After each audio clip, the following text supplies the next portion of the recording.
함께 나누실 하나님 말씀 보겠습니다. 히브리서 9장 6절로 14절까지의 말씀입니다. 함께 찾으셔서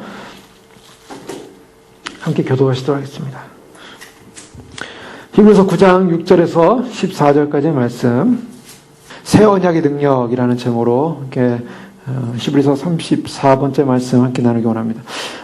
저희는 계속적으로 성령 하나님께서 히브리서 말씀을 통해서 그리스도의 제사 직분과 또 그 사역이 탁월하다는 것을 증거하는 장면을 우리는 계속 살펴보고 있습니다. 첫째 장막에서의 사역은 대제사장의 지성소 사역을 1년에 한 번씩 하는 속죄일의 사역이 있었고, 평상시에는 성소 안에 들어가서 사역을 했는데, 예수님의 사역은 바로 그 사역보다 뛰어난 놀라운 사역이라는 것입니다. 옛 언약으로 인칭되는 율법으로 제사를 드리는 이 제사의 개념 속에는 사실은 하나님을 매일같이 만날 수 없었습니다. 또 하나님을 만나는 시간은 대제사장이 1년에 한 번 지성소 안에 들어가서 속죄 피를 뿌릴 때 주님께서 임재하시는 장면을 경험했고, 그래서 1년에 한 번씩 속죄의 의미로서의 하나님을 대제사장만 대면했지 백성들은 대면할 수 없습니다. 그래서 바깥들의 백성들은 임했고, 보통 제사장들은 레위지파 제사장은 성소 안에 있다가 대제사장만 그것도 하나님을 아련하기 위해서 또 하나님부터 용서를 받기 위해서 지성소 안으로 들어갔던 것이죠. 이 때문에 사실은 율법의 문제 가지고는 인간의 본질적 문제가 다 해결되지 않았다라고 성경은 말하고 있습니다. 특별히 레위기 16장에 보면, 레위기 16장 살펴볼까요? 레위기 16장 2절 이하의 말씀에 보면 이 속죄일에 해야 될 일들을 하나님께서 모세에게 그 형 아론이 어떻게 해야 될 일을 알려주십니다. 2절 이하에 보면 여호와께서 모세에게 이르시되 내 형 아론에게 이르라. 성소의 휘장 안 벗개 위 속죄소 앞에 아무 때나 들어오지 말라. 그리하여 죽지 않도록 하라. 이는 내가 구름 가운데에서 속죄소 위에 나타남이니라. 아론이 성소에 들어오려면 수송아지를 속죄 제물로 삼고 순양을 번제물로 삼았고 거룩한 세마포 속옷을 입으며 세마포 속바지를 몸에 입고 세마포 띠를 띠며 세마포 관을 쓸지니 이것들은 거룩한 옷이라. 물로 그의 몸을 씻고 입을 것이며 이스라엘 자손 회중에서 속죄 제물로 삼게 하여 숫 연소 2마리와 범제물로 삼게 하여 숫 양 1마리를 가져갈지니라. 아론은 자기를 위한 속죄제의 수송아지를 드리되 자기 집안을 위하여 속죄하고 또 그 두 염소를 가지고 회막문 여호와 앞에 두고 두 염소를 위하여 제비 뽑되 한 제비는 여호와를 위하고 한 제비는 아사셀을 위하여 할지며 아론은 여호와를 위하여 제비 뽑은 염소를 속죄제로 드리고 아사셀을 위하여 제비 뽑은 염소는 산처로 여호와 앞에 두었다가 그것을 속죄하고 아사셀을 위하여 광야로 보냈지니라. 레위기 16장에서 보여주는 이 속죄가 일어나는 말씀은 굉장히 거룩한 말씀입니다. 그리고 엄미한 말씀입니다. 바로 아론마저도 바로 시장 안에 있는, 지성소 안에 있는 법궤 안에 들어갈 때 함부로 들어가면 죽는다 그랬습니다. 그래서 죽지 않도록 조심하라 라고 하면서, 왜냐하면 구름 가운데서 속죄소에 하나님의 영광이 나타나기 때문이죠. 그래서 그것을 죽지 않게 해서 그가 해야 될 일이 있다면 아론이 성소에 들어오려면 수송아지를 속죄제물로 삼고 수장을 번제물로 삼고 거룩한 세마포 속옷을 입고 세마포 속바지를 입고 세마포 띠를 띠고 세마포 관을 쓰고 바로 그렇게 하고서 거룩한 옷을 입고 들어가야 한다고 말하고 있습니다. 자, 이것은 무엇을 말하냐면 백성의 죄를 속하러 들어가는 제사장, 대제사장으로서의 아론의 역할이 자신을 위해서 먼저 속죄를 해야 한다는 것입니다.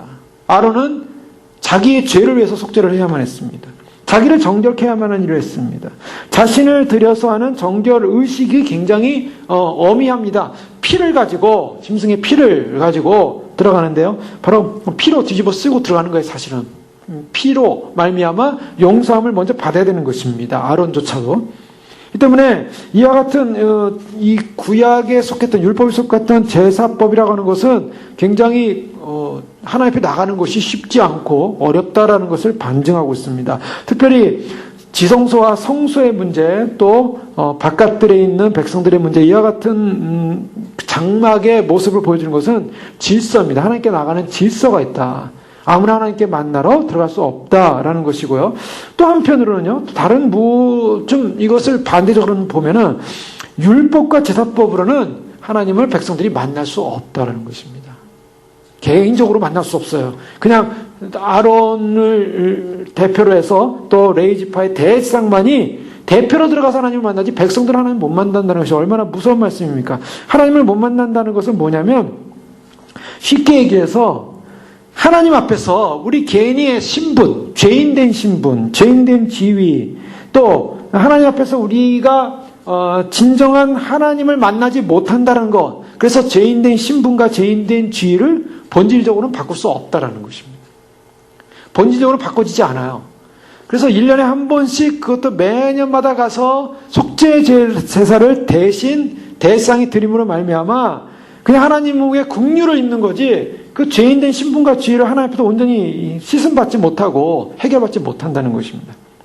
왜요? 하나님을 만나지 못하기 때문입니다. 하나님을 만나지 못한다는 것은 바로 우리 안에는 본질적 문제가 해결되지 못한다는 것입니다. 본질적 문제가 해결돼야 하나님을 만날 수가 있어요. 근데 본질적 문제가 해결되지 않았기 때문에 하나님을 못 만나는 바로 율법의 문제. 그러니까 하나님의 은혜로운 임재와 하나님의 임재 앞에 서는 그런 보증을 받을 수가 없다는 것입니다. 하나님 앞에 나아갈 수 없다는 것입니다. 결국 구약 율법이 레위기가 보여주고 있는 것은 뭐냐면 백성들이 자신들이 죄인이기 때문에 하나님 앞에 나아갈 수 없다라는 걸 보여주고 있는 것입니다. 그러나 그들이 그래도 하나님 앞에 긍휼을 받은 백성이기 때문에 대제사장에 의해서 일시적인 잠정적인 1년에 한 번씩의 속죄되는 사건이 있었지만 그것은 완전한 속죄를 이룬 것이 아니라 잠정적으로 덮어지는 속죄였기 때문에 온전한 죄가 용서받은 것이 아닙니다. 죄가 용서받았으면 다시는 속죄의 그러한 제물을 드릴 필요가 없죠. 근데 죄가 씻어지지 않았기 때문에 매번 드려야 되는 거예요. 매번. 그러니까 그 매번 하나님의 그 진노의 노하심을 사실은 하나님 앞에 가서 용서를 구하는 것입니다. 그 피를 가지고 들어가서. 하나님은 공의로운 하나님 때문에 진노할 수밖에 없는데 만약에 매년 하지 않으면 진노가 임하는 거예요.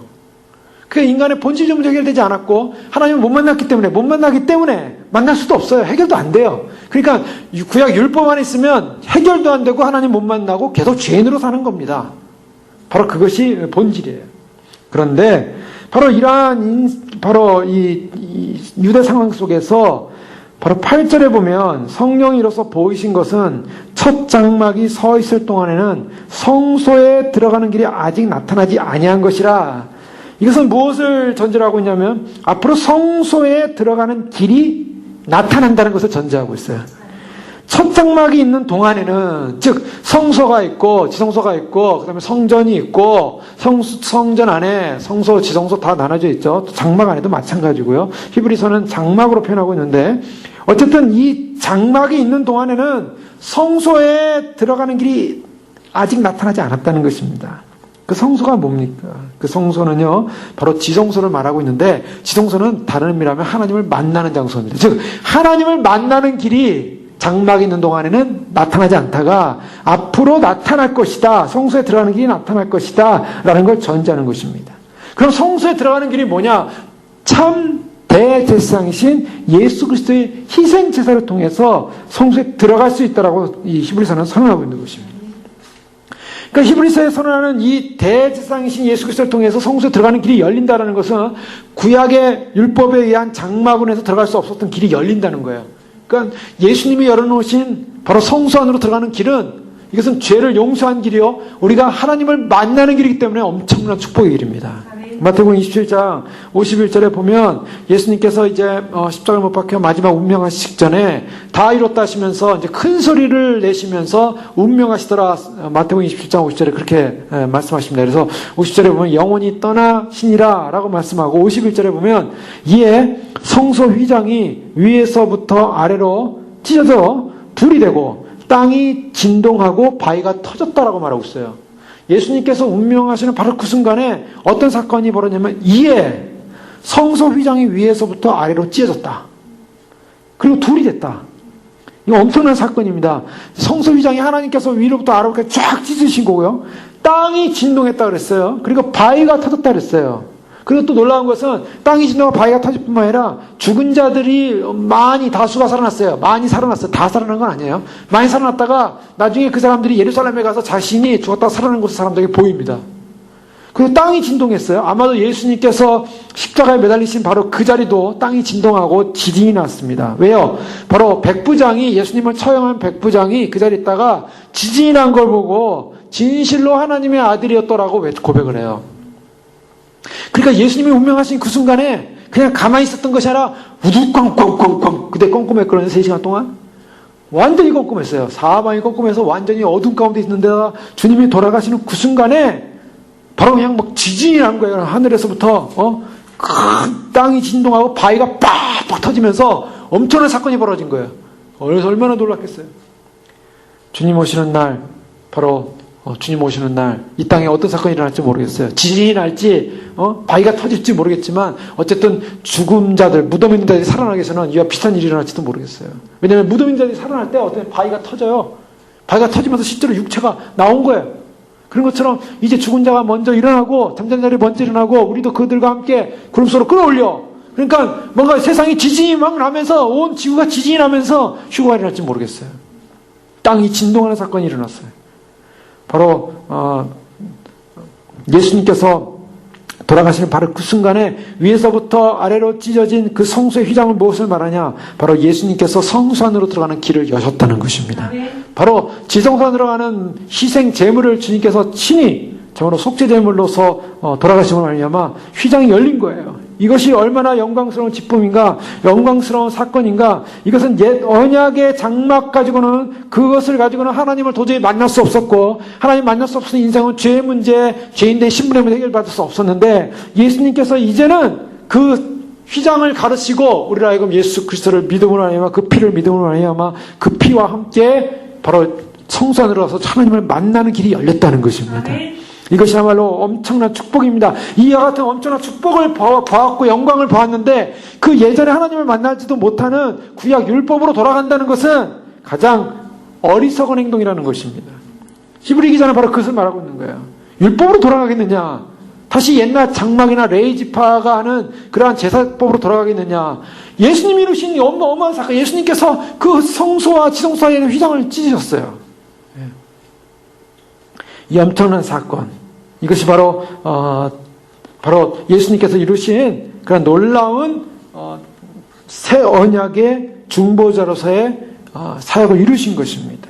9절과 10절에 보면요, 이 장막은 현재까지의 비운이 이에 따라 드리는 예물과 제사는 섬기는 자를 그 양심상 온전하게 할 수 없나니 이런 것은 먹고 마시는 것과 여러 가지 씻는 것과 함께 육체의 예법일 뿐이며 개혁할 때까지 맡겨둔 것이니라. 개혁할 때까지다.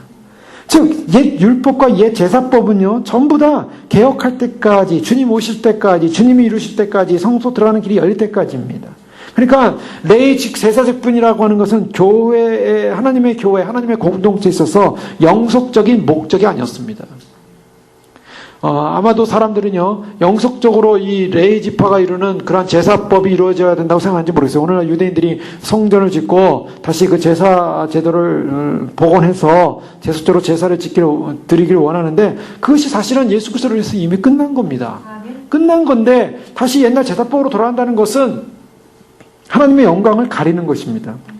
또 아론 외에는, 아론과 그 외 자손들의 대제사장 외에는 하나님의 낭실, 하나님의 그 지성소 안으로 들어가는 것이 허용되지 않았던 그것은 앞으로 이상적인 모든 사람이 예수 그리스도를 통해서 하나님을 만나러 들어갈 수 있는 그런 축복의 시간이 아직 오지 않았다는 것을 증거하고 있는 것입니다. 제한된 사람만 들어가는 거죠. 제한된 한 사람. 또한 그와 같은 일들이 양심상 온전케 할 수 없다라고 또한 구절에 말하고 있습니다. 예물과 제사는 섬기는 자를 그 양심상 온전케 할 수 없다. 이게 굉장히 중요한 것입니다. 자, 섬기는 자, 예물과 제사는 섬기는 자, 하나님을 섬기는 자, 하나님을 예배하는 자가 참으로 예물과 제사의 그러한 제사법이나 예물을 가지고는 온전히 양심이 온전해질 수 없다는 것이, 심령이 못 바뀐다는 것입니다. 즉 율법의 한계는 뭐냐면 이러한 레위의 제사법을 가지고는 양심이 바뀔 수 없다라는 것을 말하고 있습니다. 바로 이와 같은 모습은 전부 다 앞으로 율법 위에 장차 올 것에 대한 그림자고, 또 예물을 보면요, 그 예물 자체가 곡식을 빻아드리는 소재나 기름이나 그 다음에 향품이나 또 그것과 함께 섞은 소금이나 천열매, 11조, 모든 자의로 드리는 예물들, 그런 것들은 사실 제사장에서 드려지는데 이런 것들이 양심을 온전히 못한다는 것입니다. 이것은 하나의 생명이 없이 감각 없는 거예요. 생명 없고 감각 없는 것으로서 그냥 제사 행위로서 상징의 의미를 담고 있을 뿐이지 그것이 그 사람의 마음과 양심을 움직여서 변화를 못 시킨다는 것이죠. 자, 여기 한계가 있습니다. 그것은 분명한 어떤 목적을 두고 앞으로 일어날 그런 완성되어질 바로 구속적 사역의 개념을 두고 이루어지고 있었지만 그러나 그 이루어지는 현장 속에서는 그것이 사람을 바꿀 수 없었다는 것입니다. 제사라는 것은요, 헬라어로는 죽인다라는 의미를 갖고 있는데 살육당한 제물을 가지고 하나님께 나가는 것입니다. 그런데 이런 양심상 온전케 할 수 없는 이 제사법 앞에 온전하게 될 수 있는 합당한 자가 와야만 했습니다. 온전하게 할 수 있는. 레위 제사장들도요, 온전케 할 수 없었어요. 레위 제사가 어떠한 그 인간의 본질적 죄의 삭스를 없애지 못했습니다. 그러나 온전한 제사를 이루기 위해서 바로 그때까지만 이 육체의 예법이 존재하고 있었다라고 10절에 단언하고 있어요. 그러면 개혁할 때까지라는 이 말은요, 앞으로의 그리스도가 이루시는 온전한 제사가 온다라는 것을 보여주고 있다는 것입니다. 그래서 이 의식적 행위 가지고서는 어떤 의식적 정결, 마음을 정결케 하지 못하고 의식적 정결만을 가져왔습니다. 물두멍에 손을 씻어가지고요, 손을 씻나 해서 마음이 깨끗하지 않았어요. 본데 빌라도가 예수님을 십자가에 못 박으라고 사형에 청하라고 명령을 하고요, 그가 하나님과 손을 씻었어요. 나는 손을 씻으면서 나는 이 죄에 나는 무관하다, 그렇게 했어요. 근데 자기가 손을 씻는다고 죄가 없어집니까? 그 사람이 왜 손을 썼는지 아마 로마법에 그런 어떤 예식이 있었는지 아니면 유대인들이라는 행동을 하는지 아니면 양심의 문제가 있었는지 손을 씻었어요. 제가 사형을 선고하고 손을 씻었어요. 나는 여기에 죄가 없다. 자기는 상관이 없는 거다. 이렇게 나온 거죠. 그러나 상관이 있었어요. 본데 빌라도가 예수님을 십자가에 못 박도록 그렇게 허용한 그런 죄값을 그런 치료하면 하는 것입니다. 물두멍에다 손을 씻는다 그래서 사실은 손을 씻는다는 그 자체가 마음의 심령을 씻지 못한다는 것. 제사와 붓는 의식과 고기와 떡과 기름, 포도주, 이 모든 것들이 사실은 인간의 영혼을 변화시킬 수 없다라는 것. 바로 이 제사법에는 그렇습니다. 이것을 통해서 하나님이 주신 이것을 통해서 묵상을 하지만 그런 본질적 변화는 못 시켜요. 그럼 개혁할 때까지가 언제냐? 개혁이라는 것이 누가복음 1장 68절 이하의 말씀에 보면 바로 우리 주님 사가랴가 성령이 충만하여 우리 주님에 대한 예언을 하는데 이렇게 예언합니다. 예수님 탄생할 때 사가랴의 예언을 보면 누가복음 1장 68절 이하에 찬송하리로다 주 이스라엘의 하나님이여 그 백성을 돌보사 속량하시며 우리를 위하여 구원의 뿔을 그 종 다윗의 집에 일으키셨으니 이것은 주께서 예로부터 거룩한 선지자의 입으로 말씀하신 바와 같이 우리 원수에게서와 우리를 미워하는 모든 자의 손에서 구원하시는 일이라. 우리 조상을 긍휼히 여기시며 그 거룩한 언약을 기억하셨으니 곧 우리 조상 아브라함에게 하신 맹세라. 우리가 원수의 손에서 건지심을 받았다라고 선언하고 있어요. 예수님께서 이 땅에 오시는 이 성육신 사건이 구원의 뿔을 다윗의 집에 일으키셨다. 구원을 위해서 오셨다는 것입니다. 우리를 모든 자의 원수에게서와 우리를 미워하는 모든 자의 손에서 구원하시는 일이 일어난다라고 말하고 있어요. 자, 바로 이것이 뭔가? 이것이 11절에 말하는 장래 좋은 일이라고 말하고 있습니다. 11절 보면 그리스도께서는 장래 좋은 일의 대제사장으로 오사. 예수님께서 어떤 분이셨는가? 예수님께서 이 땅에 오셨습니다. 성육신하셨어요. 사가랴의 예언대로 우리를 구원하기 위해서 구원의 뿔을 높이 드신 다윗의 가문에 오신 바로 예수님이십니다. 그런데 이 예수님께서 오신 이 구원의 사건이 뭐냐? 좋은 일이라는 거예요. 여러분, 무엇이 좋은 일인가? 우리 가운데 좋은 일이라면 복권에 당첨하는 게 좋은 일인가? 세상에서 참 잘 되는 게 좋은 일인가? 성경에서 좋은 일을 설명하고 있습니다. 좋은 일이라는 것은 예수 그리스도께서 이 땅에 오신 일입니다. 대제사장으로 오신 일입니다. 우리의 인간의 본질적 문제는요, 본질적 문제의 해결은 바로 죄 문제가 해결되는 것이 본질적 문제의 해결입니다. 이 땅에 아무리 모든 것, 세상 사람들이 말하는 좋은 것을 얻는다 할지라도 죄 문제 해결되지 않으면요, 아무 소용이 없는 것입니다. 본질적 문제, 인생이 갖고 있는 본질적 문제는 바로 죄 문제. 그래서 예수님께서는 이 죄 문제를 해결하기 오셨다는 겁니다. 죄 죄 문제를 해결해서 오신 그 주님의 직위가 뭔가? 대제사장이에요.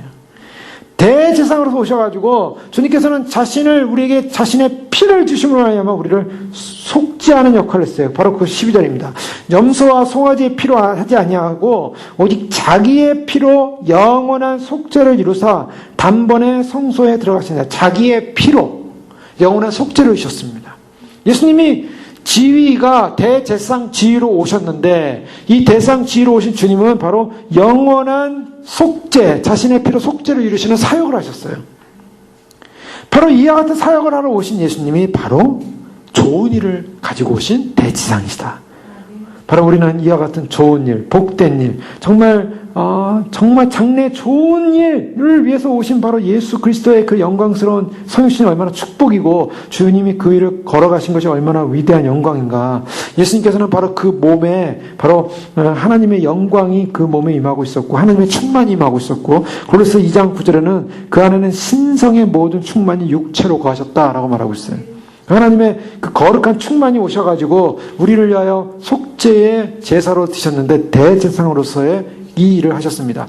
자, 그런데요, 이 구약의 이 아론을 중심으로 하는 이 속죄의 제사를 보면 우리가 이미 예전에 살펴봤지만은 아론이 지성소에 들어가는데요, 자기도 죽을까 하여 자기를 위한 속죄 제사를 드리고요, 그 다음에 거기 있는 백성들을 위한 속죄 제사를 드리게 되는데 지성소 안에 들어갔다가 거기서 어떻게 됩니까? 어떤 사건이 벌어집니까? 죽지 않고 그가 드리는 속죄의 제물의 피를 하나님이 받으십니다.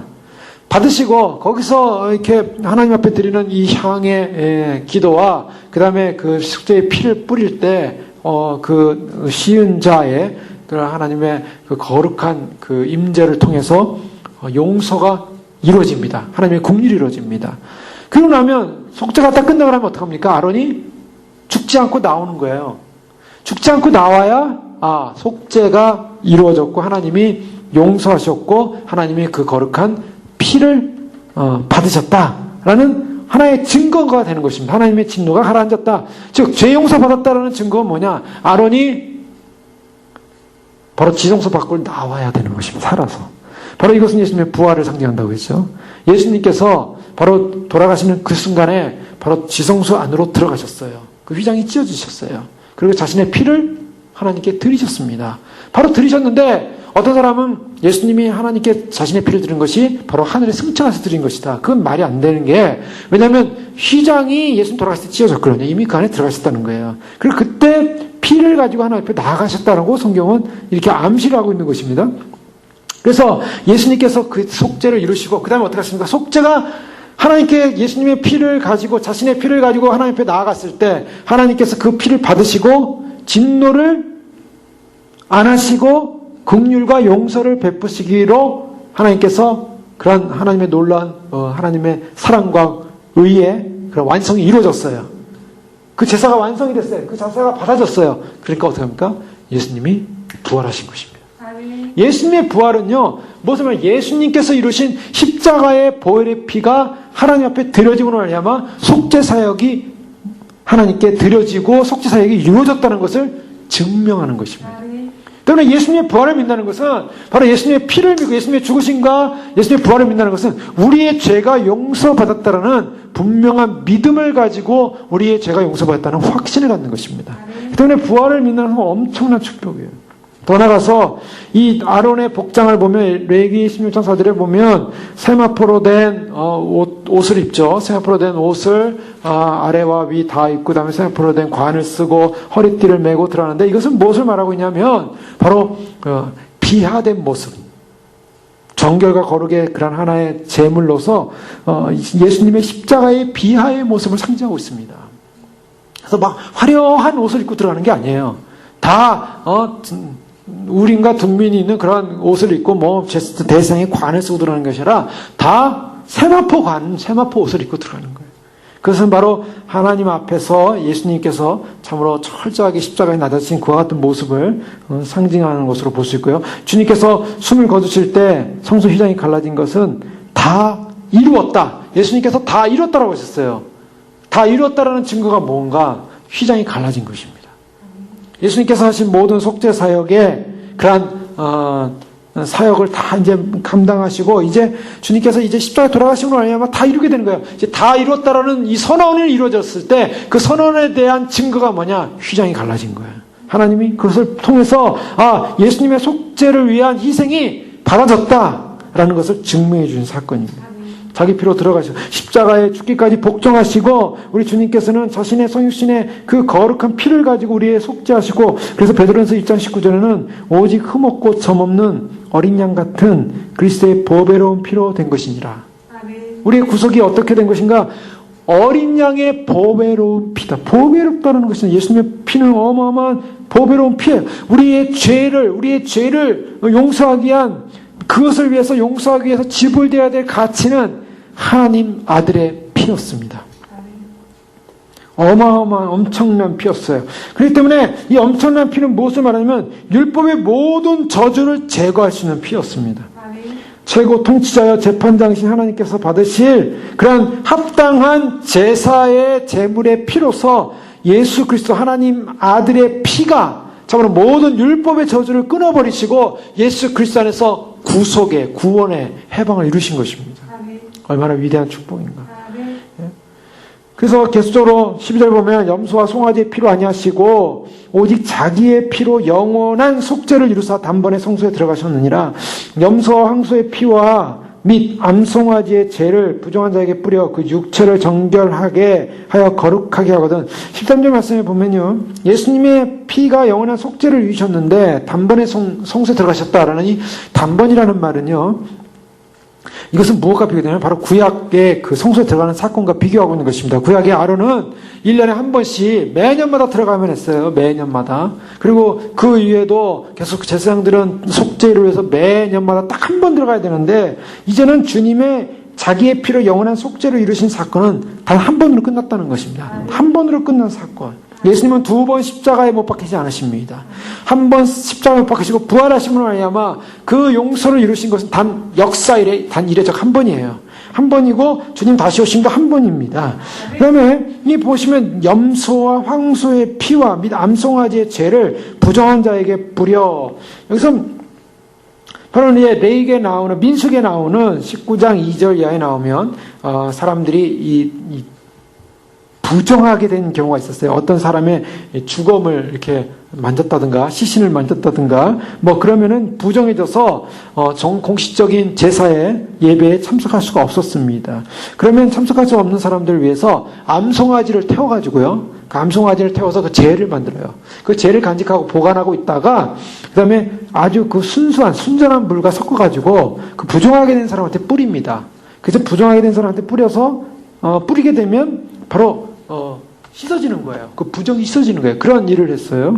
그렇기 때문에 바로 이 말을 하고 있는 거예요. 염소 한 송아의 피와 암송아지의 죄를 부정한 자에게 뿌려서 육체를 정결하게 하여 거룩하게 하거든. 자, 잠시의 정결을 암송아지를 죽여서 암송아지를 태워가지고 그 죄를 물에 섞어서 뿌림으로 하면 정결하게 되는 사건이 일어나게 됐는데 구약의 제사법에 하물며 14절 말씀해 보면요, 영원하신 성령으로 말미암아 흠없는 자기를 하나님께 드린 그리스도의 피가 어찌 너희 양심을 죽은 행실을 깨끗하게 하고 살아계신 하나님을 섬기게 하지 못하겠느냐.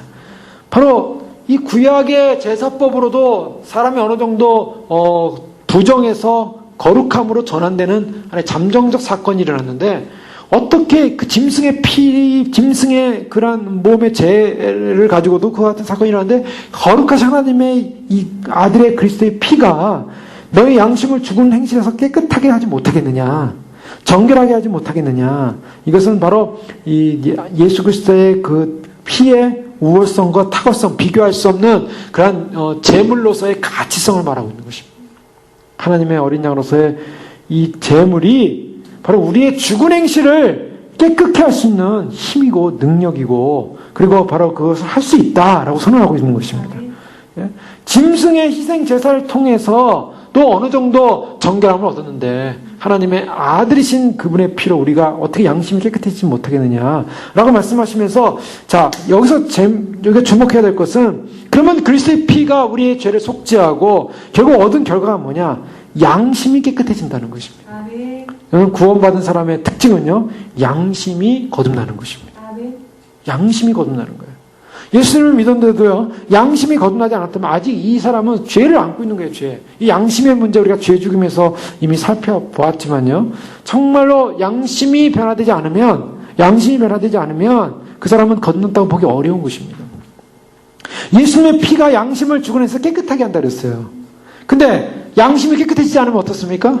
아직도 죽은 행실을 갖고 있는 거예요. 양심을 속이는 행실을 갖고 있는 거예요. 죄 가운데 있는 행실을 갖고 있는 것입니다. 그러면 그 사람이 그리스도의 피로 거듭났냐고 하는 것이죠. 예? 이 양심이라는 것이 뭔가, 양심을 주관하게 하는 것은 어떤 면에서 마음인데요. 이 마음은 무엇과 연관이냐면 생각과 연관이 있습니다. 그래서 성경에서 보면요, 이 구약에서도 보면 마음과 생각, 이것을 생명의 근원으로 보고 있어요.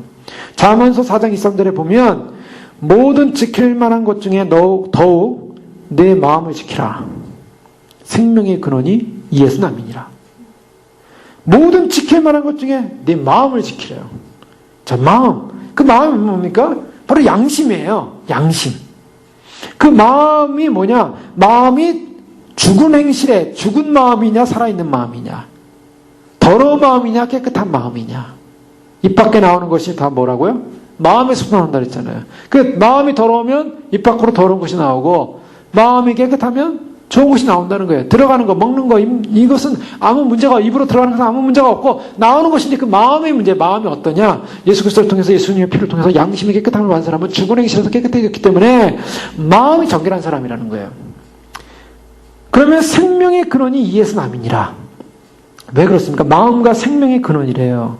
즉, 양심이 깨끗해진 사람은 어떤 사람이면 생명을 얻은 사람이라는 것입니다. 그런데 양심이 깨끗하지 못한 사람은 그리스도의 피로 인해서 생명을 얻지 못한 사람이라는 거예요. 굉장히 중요한 개념을 담고 있습니다. 그리스도의 피가 예전에는 레이지파의 제사를 통해서는, 제물을 통해서는 정결케 하는 일, 부정하다는 걸 좀 정결케 하고서 겉으로 정결케 하는 일을 가졌지만은, 그러나 마음까지는 정결케 하지 못했다는 것입니다. 그리스도의 피는 우리의 마음까지도 정결케 한다. 바로 이것을 선언하고 있는 것입니다. 그렇기 때문에 예수 그리스도가 이루신 제사의 완성은 바로 이 구약 레이지파가 이루는 이 제사법과는 비교할 수 없는 새 사람의 전환이라는 것입니다. 생명의 전환이에요. 그러니까 구약 사실 레이법을 가지고는 영원한 생명을 얻을 수 없는 것을 보여주고 있습니다. 물론 그 당시는 그것을 통해서도 구원을 받는다라는 구원 개념에서는 다른 개념이지만, 그러나 그것이 보여주는 실체는 영원한 생명이 그것을 얻는 것이에요. 영원한 생명은 예수 그리스도 안에 있음을 말하고 있는 것입니다. 그러면 그 제사법을 지킴을 알면 그들은 막연하게 장차 올, 개혁하게 될, 장차 좋은 일을 가져오실 대제사장으로서 오실 그분을 막연히 예표로서 믿은 거예요. 예표로서. 그 일을 행함으로. 그렇기 때문에 그 믿음이 어느 정도 효용을 갖은 것이지, 사실은 행위법으로는, 행위 자체로는 아무 의미가 없는 것입니다. 예수님께서, 그러나 예수님이 친 제사의 제물이 되어서 이 땅에 오신 것, 바로 구약의 이 제사법은 바로 예수님의 죽으심을 그대로 보여주기 위해서 미리 와 있는 거죠. 그림자처럼. 그러나 실체가 오신 것입니다. 그래서 욥기 20장 12절 13절에도 보면요, 그는 비록 악을 달게 여겨 혀 밑에 감추며 아껴서 버리지 아니하고 이 천장에 물고 있을지라도 그의 음식은 창자 속에 변하여 뱃속에 독사의 세계가 되느니라. 자, 어떤 사람은 정말 양심으로 깨끗하게 되지 못한 사람들은 악을 달게 여긴대요. 그래서 혀 밑에 감춘다. 어떤 사람은 악을 그냥 그 감추고서 있고 그것을 좋아하는 사람이 있다는 거죠. 그 사람은 아직 구원받은 사람이라고 보기 어려운 것입니다. 그리고 시편 36편 3절에 보면 그의 입에서 나오는 말은 죄악과 속임이라. 그는 지혜와 선행을 그쳤도다. 그의 입에서 나오는 말은 죄악과 속임이라. 여러분, 우리의 양심이 진정으로 변화돼야만이, 우리가 정말 깨끗해져야만이, 예수님의 피로 깨끗해져야만이 우리의 입에서, 우리의 생각에서, 우리의 말에서, 우리의 양심에서 정결하고 깨끗한, 부정하지 않은, 참으로 하나님 앞에 받음직할 만한 거룩한 성품과 거룩한 삶과 거룩한 언어와 거룩한 생각이 나올 줄로 믿습니다. 악한 생각은 뭡니까? 바로 이것은 다 죄예요. 양심이 깨끗하지 않으면 다 죄입니다. 예를 들면요, 예수님께서 이 부분을 마태복음 15장에서 다루고 있는 장면, 15장 마태복음 여러 군데 다루고 있지만, 특히 마태복음 15장 18절에서 20절까지의 말씀에 보면 예수님께 말씀하셨어요. 입에서 나오는 것들은 마음에서 나오나니 이것이야말로 사람을 더럽게 하느니라. 마음에서 나오는 것은 악한 생각과 살인과 간음과 음란과 도둑질과 거짓 증언과 비방이니 이런 것들이 사람을 더럽게 하는 것이요 씻지 않은 손으로 먹는 것은 사람을 더럽게 하지 못하느니라.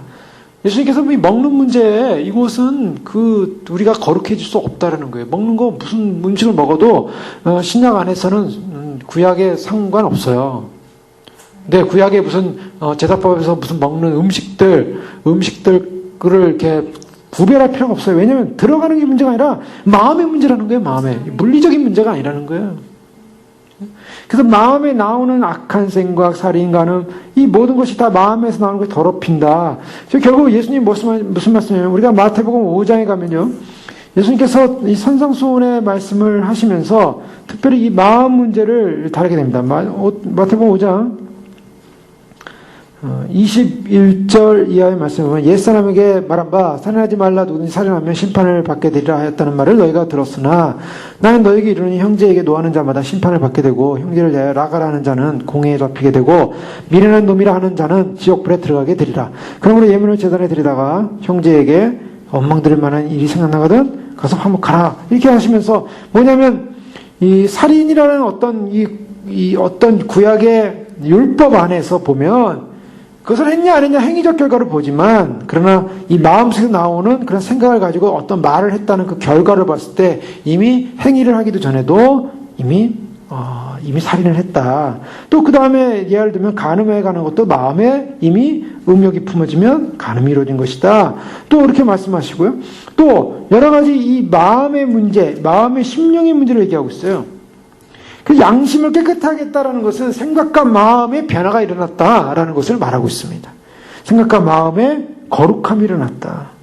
그러니까 양심이 타락한 사람은 생각과 마음의 거룩함이 일어나지 못하고 결국에는 믿음 없는 그러한 생각들, 또 믿음 없는 말들, 믿음 없는 자기 이권, 이기주의, 어떤 종교적인 행위를 한다 할지라도 그러한 마음의 진정한 양심의 변화가 일어나지 않으면 그것은 거듭남의 증거는 분명히 아니다라고 말하고 있습니다. 그래서 마태복음 5장 3절 이하에 예수님께서 참 산에 올라오셔서 산상수훈의 말씀을 가르치지 않습니까? 입을 열어 가라사대 심령이 가난한 자는 복이 있나니 심령이 가난한 자는 복이 있다. 천국이 저희 것입니다. 구원받은 사람, 양심에 깨끗함을 받은 사람은 어떤 사람이냐? 심령이 가난한 사람이라는 거예요. 양심의 깨끗함, 예수 그리스도의 피로 말미암아 양심의 깨끗함을 입는 사람만이, 정결함을 입는 사람이 심령이 가난해지는 것입니다. 애통하는 자는 복이 있나니 그 위로를 받을 것입니다. 애통함, 마음의 양심이 깨끗해지니까 죄에 대해서 애통하게 되는 것입니다. 양심이 깨끗하지 못하면요 죄를 죄로 여기지 않아요. 사람들이 이 양심에 타락을 하게 되면 자기는 전혀 어떠한 그 죄에 대한 잘못에 대한 인식을 하지 않고 오직 다른 사람의 죄에 대해서만이 잘못이다라고 자꾸 이게 생각을 하게 되는 것이죠. 그 죄에 대한 인식이 없어지는 거. 왜 그런가? 자기에 대한 우상화가 이루어지기 시작하면요, 자기가 죄에 대해서 예민하지 못하는 거예요. 양심이 묻어졌다는 건 바로 그런 부분이죠. 어떤 사람은 계속적으로 잘못된 행위를 하거나 잘못된 생각을 하거나 잘못된 어떤 그 사회나 공동체성이나 아니면 모든 면에서 다 잘못된 그런 모습을 드러내고 있습니다. 그럼에도 불구하고 자기는 한 번도 그것이 잘못이라고 생각해보지 않는다면은 그것은 이 소위 말해서 양심이 타락한 거죠. 왜 그런가? 하나님께 대한 두려움이 없기 때문입니다. 말씀 앞에서의 경외심이 없기 때문입니다. 오히려 양심이 타락하면 하나님을 두려워하지 않고 하나님을 원망하고 판단하고 하나님에서 대적도 합니다. 왜 그런가? 자기가 하나님이 되어 있기 때문에 자기 양심이 아직 깨끗해지고 부서지고 깨끗하고 정결함을 잊지 못했어요. 자아로 가득 차서 자아의 오물과 더러움으로 가득 차 있기 때문에 그리스도의 피가 그 양심을 깨끗하지 못했기 때문에 진심으로 하나님 앞에서 무릎 꿇을 수 있는, 하나님을 경외할 수 있는 양심의 정결함이 없다는 것입니다. 하나님 앞에 나가는 사람이 하나님을 경외함 없이 나간다는 것은 그것은 이미 양심의 화해를 맞은 것이죠. 여러분, 예배도 마찬가지입니다. 기도도 마찬가지입니다. 주님 오심을 준비하는 사람도 마찬가지입니다. 정말 주님 오심을 준비하면서 우리가 정말 날마다 돌보고 날마다 묵상하고 날마다 생각해야 될 것이 나의 양심이, 나의 마음이, 나의 심령이 주님 앞에서 정말 깨끗한가? 깨끗하다는 것은 거룩함을 의미하고 있어요. 정말 우리의 마음과 생각이 거룩하고 정결하고, 그래서 그것을 가지고 뭐합니까? 그 거룩함과 정결함을 가지고 어떻게 하냐면 하나님을 섬긴다는 것입니다. 하나님을 섬김에 있어서 하나님을 섬기게 하는 그 중심은 뭐냐면 양심의 깨끗함과 거룩함이에요. 그래서 고린도후서 10장 3절에서 5절의 말씀에 보면 이렇게 말씀하고 있습니다. 고린도서 10장 3절에서 5절에 보면 우리가 육신으로 행하나 육신에 따라 싸우지 아니하노니 우리의 싸우는 무기는 육신에 속한 것이 아니오 오직 어떤 견고한 진도 무너뜨리는 하나님의 능력이라. 모든 이론을 무너뜨리며 하나님을 아는 것을 대적하여 높아진 것을 다 무너뜨리고 모든 생각을 사로잡아 그리스도에게 복종하게 하니. 모든 생각을 사로잡아 그리스도께 복종한다. 자, 이것이 무엇을 말합니까? 하나님을 섬기는 사람, 바로 우리가 참으로 영적 싸움의 승리, 그리고 믿음으로 사는 삶의 승리, 이것이 바로 그리스도께 복종하는 그러한 모습은 우리의 모든 생각을 사로잡는 것입니다. 우리의 미련한 자의 생각은 죄요, 거만한 자는 사람에게 미움을 받으리라. 사문 24장 9절에 우리의 양심이 청결하지 않으면요, 우리의 생각은 죄로 갈 수밖에 없고, 그래서 우리의 생각이 높아지면요, 그리스도를 대항한다고요. 그러니까 모든 생각을 사로잡아서 바로 나의 양심을 위해서 예수 그리스도 십자가에 못 박혀 돌아서 나의 죄를 씻으시는 하나님께 나아가는 길을 열어주셨어요. 그런데요, 바로 이 양심의 깨끗함은 무엇을 말하냐면, 이 거룩함은 무엇을 말하냐면 목적이 아닙니다, 사실은. 물론 우리가 거룩해져야지, 깨끗해야지 그러죠. 예수님의 피로 깨끗해져야지 하죠. 그러나 사실은 이 깨끗함과 거룩함은 목적이 아니라 사실은 새로운 생명의 삶의 수단인 것입니다. 하나님을 섬기는 사람은 무엇이 있어야 되냐? 양심이 깨끗해야 한다는 거예요. 하나님을 섬기면 사는 삶은, 그 라이프는, 그 생명은 바로 순결이 있다는 것입니다. 예수 그리스도가 우리들의 정말 장래 좋은 일의 대상으로 오셔서 우리를 위하여 십자가에 못 박혀 돌아가시고 구속하신 그 사건은 단지 우리가 하나님을 배러 나간다는 그 사건의 감격으로 끝나는 것이 아니라 우리 자신이 그 피로 말미암아 정결케 되어서 참으로 정결함을 입어서 하나님에게 섬기는 생명의 수단으로서 그러한 거룩함을 우리에게 허락하셨다는 것입니다.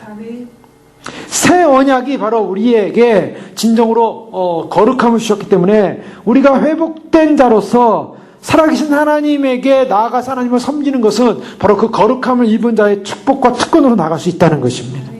여러분, 대제사장들이 피를 가지고 나갔다는 것은 뭐냐면 그 피로 죄사함을 만나는 거예요. 제사를 만나는 그 피로 씻는다는 것입니다.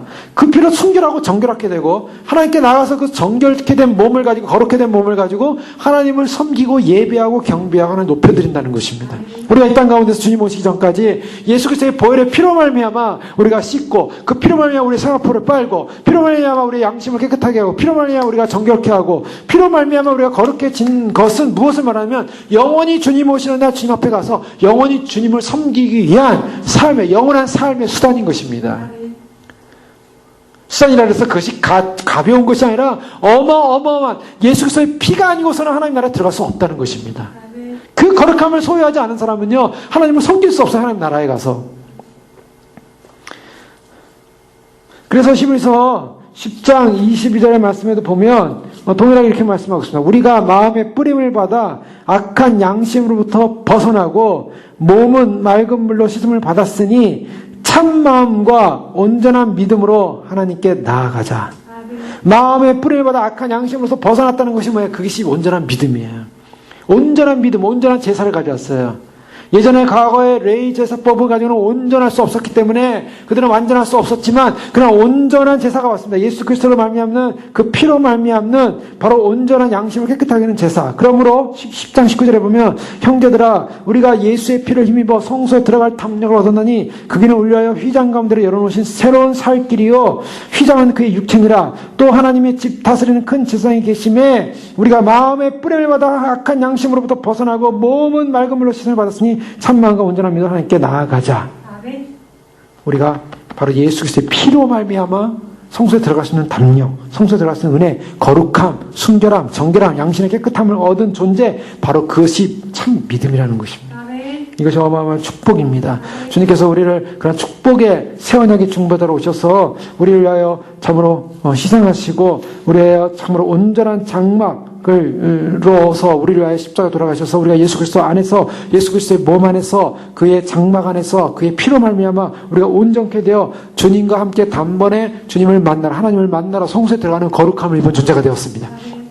이런 존재가 되었기 때문에 오늘도 그리스도의 피로 말미암아 우리의 양심이 죽은 에서 깨끗하게 돼서 살아계신 하나님을 섬기는 존재로서 주님 오시는 날까지 우리는 섬기고 또 섬기고 그래서 참으로 우리의 양심의 거룩함으로 정결함을 입어서 주님 오실 때까지 주님을 섬기뿐만 아니라 주님 오셔서도 그 거룩한 주님과 함께 연합되어서 영원히 주님의 나라에서 주님과 함께 통치하고 다스릴 뿐만 아니라 주님을 섬기는 하나님을 섬기는 예배자로서 찬송자로서 참으로 하나님을 거룩함으로 섬기는 바로 거룩함이 바로 영원한 삶의 수단이 바로 그 거룩함이 이루어지지 않은 사람은 영원한 삶을 살 수 없는 거예요. 하나님을 섬길 수 없는 것입니다. 바로 그것이 그리스도의 피임을 고백하며 새 언약의 중보자로 오신 예수 그리스도 그 앞에서 우리가 변화된 이것이야말로 가장 위대한 보상입니다. 주님을 믿고 주님을 따랐는데 주님 오심을 믿고 따르는데 우리에게 뭐가 좋아지는 일이 있어야 되지 않겠습니까? 많은 물질이 이런 게 아니에요. 우리가 예수님 믿고 따르는 때 하나님께서 우리에게 주시는 보상은 뭐냐면 바로 예수 그리스도의 피로 말미암아 거룩함을 입어 하나님의 성소 안에 들어가서 하나님을 섬기는 것입니다. 이것이 우리의 보상입니다. 영광입니다. 주님 오시는 날까지 거룩함의 양심의 깨끗함과 정결함으로 우리가 거룩함을 입어서 주님을 섬기다가 주님 맞을뿐만 아니라 주님 오실 때 주님 앞에 서서 거룩한 그 모습으로 존재로서 그 수단으로서 거룩함으로 주님을 섬김으로 영원히 섬김으로 왕같은 제사장이요 그날에 참으로 주님 앞에서 참으로 영광과 찬양을 돌려드리는 참으로 귀한 믿음의 새 백성 새 신부 또한 주님 나라의 영광스러운 새 인류로서 주 앞에 참으로 이루신 아버지의 거룩한 완성의 하나님 예수 그리스도의 거룩한 완성의 제사로 말미암아 영원히 아버지께 하나님께만 찬양 돌리는 경배 돌리는 저러분 되시기를 주 이름으로 축원합니다.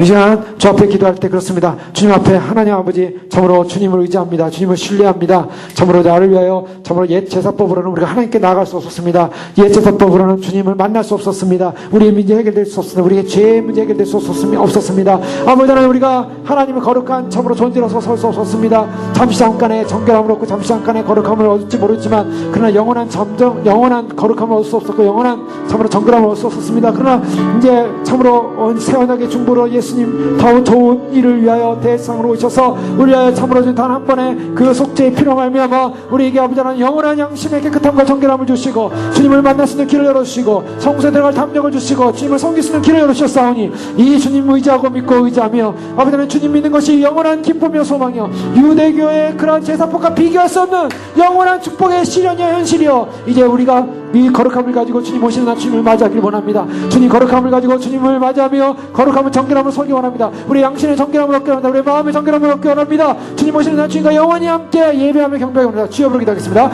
성령 하나님 임하여 주시옵소서. 능력 하나님 임하여 주옵소서.